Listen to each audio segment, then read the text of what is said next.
असल में राजीव जी, ये जो मामला है चूंकि ये सुप्रीम कोर्ट में चल रहा है, तो इस वजह से चूंकि सुप्रीम कोर्ट ने स्वतः संज्ञान लिया है, तो सरकार के पास एक ये शेड है कहने के लिए कि भाई ये मामला चूंकि सब जुडिस है, तो हम लोग इस पर कोई डिसीजन नहीं ले सकते। तो एक तो ये कारण है। दूसरा जो है वो केवल एक ये मामला नहीं है, दूसरा एमएसपी का मामला है जो अभी उसमें आप ये कह सकते हैं कि एक आंशिक जीत हुई है।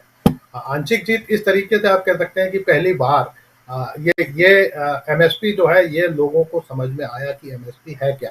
पहली बार लोगों को जो जो किसान नहीं है उनको ये समझ में आया कि खेती की लागत कितनी होती है ना। पहली बार जो है ये जो जो अभी योगेंद्र यादव जो कह रहे थे, ये बात सच है और मैंने ये बात पहले भी कई बार कहा है कि ट्रेड यूनियंस के गोलबंदियां तो बहुत पहले से हैं। संयुक्त ट्रेड यूनियन के जो मोर्चे हैं, जो इस देश में जो बड़े 11 जो ट्रेड यूनियंस हैं, जिसमें एक भारतीय किसान, एक भारतीय मजदूर संघ भी है। हालांकि होता यह है कि जब बीजेपी की सरकार होती है तो मजदूर संघ उसमें से बाहर होता है, और जब कांग्रेस की सरकार होती है तो कई बार इंटक बाहर होता है। लेकिन 10 जो मोर्चे हैं बाकी जो बचे हुए हैं, जिसमें बड़ी संख्या में लेफ्ट ट्रेड यूनियंस भी हैं, उनकी उनकी गोलबंदी तो ट्रेड यूनियंस के मुद्दे पर पहली बार थी। लेकिन किसानों के आंदोलन में ये पहली बार हुआ कि हमने इस तरीके से जो जो उनकी जो कुछ न्यूनतम जो मांगे थी, जो पूरे किसानों को रिप्रेजेंट करती है, उसको लेकर एक सहमति बनी। क्योंकि अलग अलग स्टेट में जाएंगे आप तो वहां पर अलग अलग तरीके के किसान हैं, और अगर आप जैसे उत्तर प्रदेश की बात करें तो गन्ना किसानों की डिमांड अलग तरीके की है और आलू किसानों की डिमांड अलग है। तो ये केवल पश्चिमी उत्तर प्रदेश में ही जो दो हिस्से हैं, मैं उनके बारे में आपको बता रहा हूँ। दाल के किसानों की डिमांड अलग है। तो कुल मिला के जो बात है वो अलग अलग चीजें हैं। अब बात एमएसपी की जो है, देखिए सर, ये इंटरनेशनल ट्रीटी का मामला है। चूंकि आप डब्ल्यूटीओ में और वर्ल्ड बैंक के सामने तमाम सारे कमिटमेंट कर चुके हैं, तो इस तरीके से सरकार को एकदम उसपे से विड्रॉ करना। लेकिन फिर भी अगर एक कमेटी बनी है और उस पर सरकार डिस्कशन करने को तैयार हुई है, तो मुझे लगता है ये भी अभी पहली बार हुआ है कि सरकार एमएसपी की बात करने को तैयार हुई। कमेटी की रिपोर्ट को तो आज तक कभी खोला ही नहीं गया। उसके ऊपर डिस्कशन जरूर होता है, हर चुनाव में घोषणा पत्र में भी स्वामीनाथन कमीशन की बात आती है, तमाम विशेषज्ञ भी बात करते हैं, तमाम नेता भी बात करते हैं, तमाम किसान नेता भी बात करते हैं, लेकिन उस पे अमल कोई नहीं करता। तो अगर पहली बार अगर ये हो रहा है कि सरकार एमएसपी पर भी कमेटी बनाने को तैयार हुई है और उस पर अगर बातचीत करने के लिए आगे बढ़ने की बात हो रही है, तो मुझे लगता है कि ये काफी एक पॉजिटिव साइन है। दूसरी चीज इसमें यह भी है कि किसानों के पास भी देखिए, ये किसानों के पास कहने के लिए है। अब वो दोबारा, एक तो किसानों के अंदर ये भरोसा जाग गया है कि हम लड़ के सरकार को झुका सकते हैं। तो अब ये आंदोलन जो है ये आपको किसी नए स्वरूप में भी एमएसपी का दिखाई देगा। मुझे अच्छे तरीके से याद है एआईकेएससीसी जो बना था, अखिल भारतीय किसान संगठन, जिसके वीएम सिंह को कोऑर्डिनेटर बनाया गया, वो डिमांड के ऊपर हुआ था। उसमें 250 ऑर्गेनाइजेशन थे।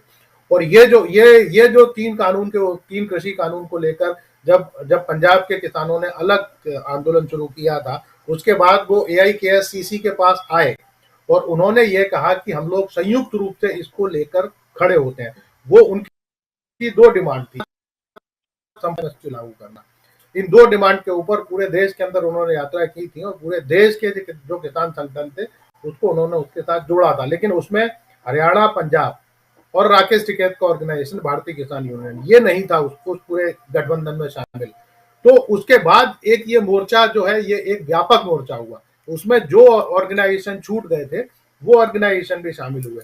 तो मुझे लगता है कि अगर आप मतलब जितना मैं किसान आंदोलन को, चूंकि मैं तो शुरू से देख रहा हूँ, जब भूमि अधिकार आंदोलन खड़ा हुआ था भूमि अधिग्रहण अध्यादेश के खिलाफ, जिसमें ट्रेन जो उसमें जो किसान संगठन और जन संगठन, जिसमें मेधा पाटकर और ये सारे लोग थे, जब इन लोगों ने शुरू किया था, मैं उसकी पहली मीटिंग से इन लोगों के साथ हूँ। इसलिए मुझे एक एक घटनाक्रम मुझे इनका पता है।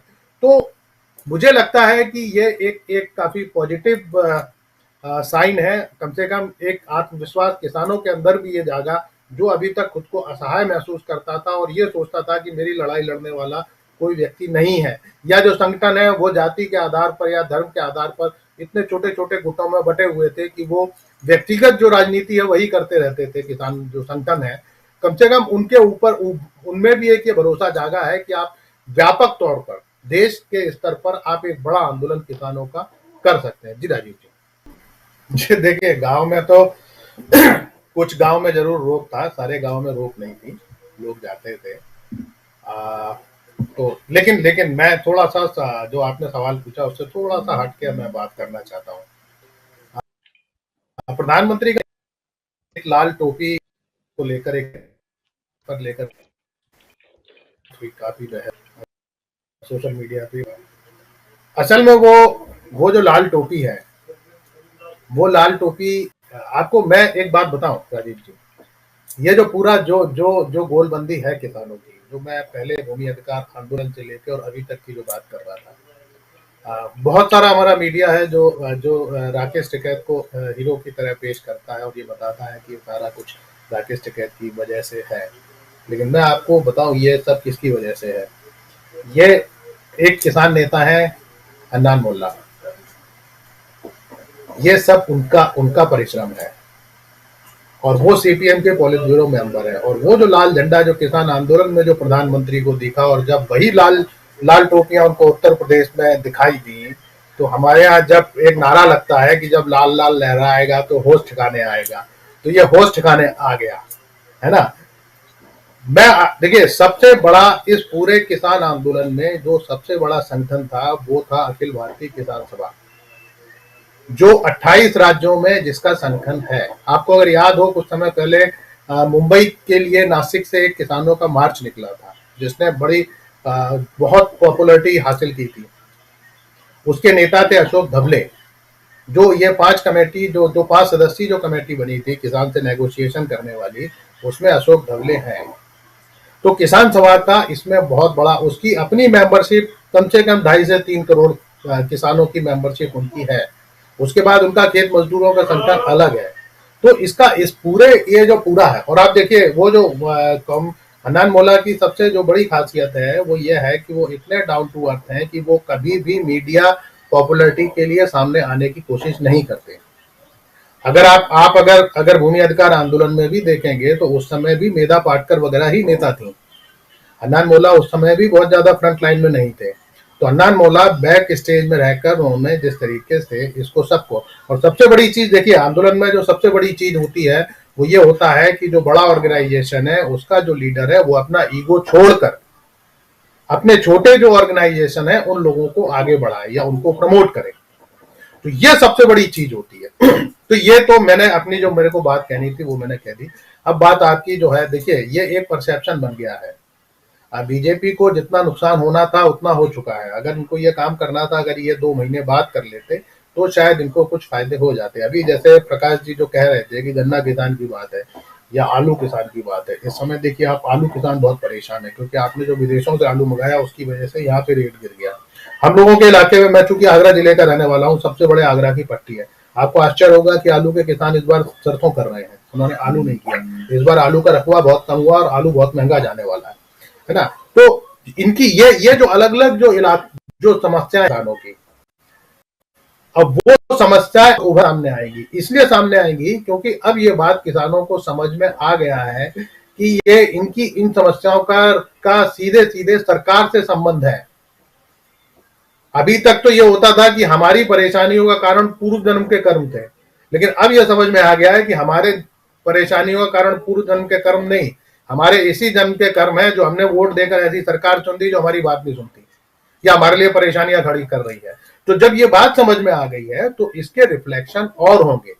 और मुझे लगता है ये केवल बीजेपी के लिए नहीं, जो भी आने वाली पार्टी होगी, जो भी आने वाली सरकार होगी, ये उन सबके लिए परेशानी का कारण होगा। क्योंकि अगर जनता को यह समझ में आ जाएगा कि उसके अधिकार क्या है और अधिकार कैसे लिए जाते हैं, तो ये किसी भी राजनीतिक दल के, जो राजनीतिक दल अभी तक मुद्दों पर बात नहीं करते थे, जो राजनीतिक दल कभी किसानों की आत्महत्या पर बात नहीं करते थे, आज वो सारे के सारे राजनीतिक दल किसानों की बात अगर करना शुरू किए हैं, तो ये केवल किसान आंदोलन की ताकत है।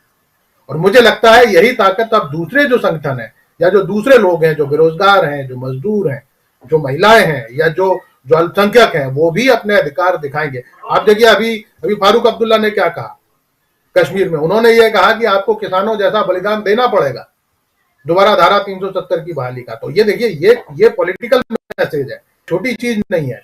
तो किसानों ने हमारे पॉलिटिशियंस को ये भी सिखा दिया है कि आपको जंगे मुद्दों पर नहीं पड़ेगी।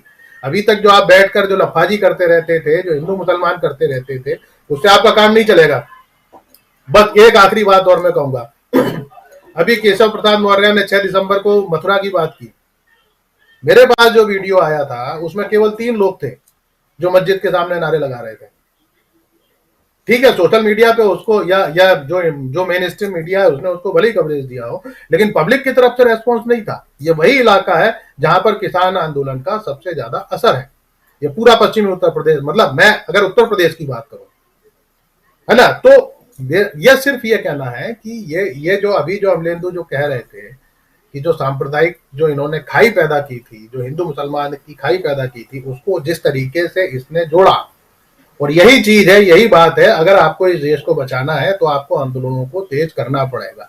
जब तक लोगों में राजनीतिक और आंदोलन के आधार पर एकता नहीं होगी, तब तक ये जो फिरका परस्त ताकतें हैं ये लोगों को इसी तरीके से बांट के अपने राजनीतिक स्वार्थ पूरे करती रहेगी। मुझे लगता है ये बहुत सारे मैसेजेस हैं, और अगर इनके ऊपर होगा तो हो सकता है कि 150 200 250 पीएचडी हो जाएंगी कि किसान आंदोलन का क्या क्या मैसेज है, अलग अलग टॉपिक के ऊपर। जी राजीव जी।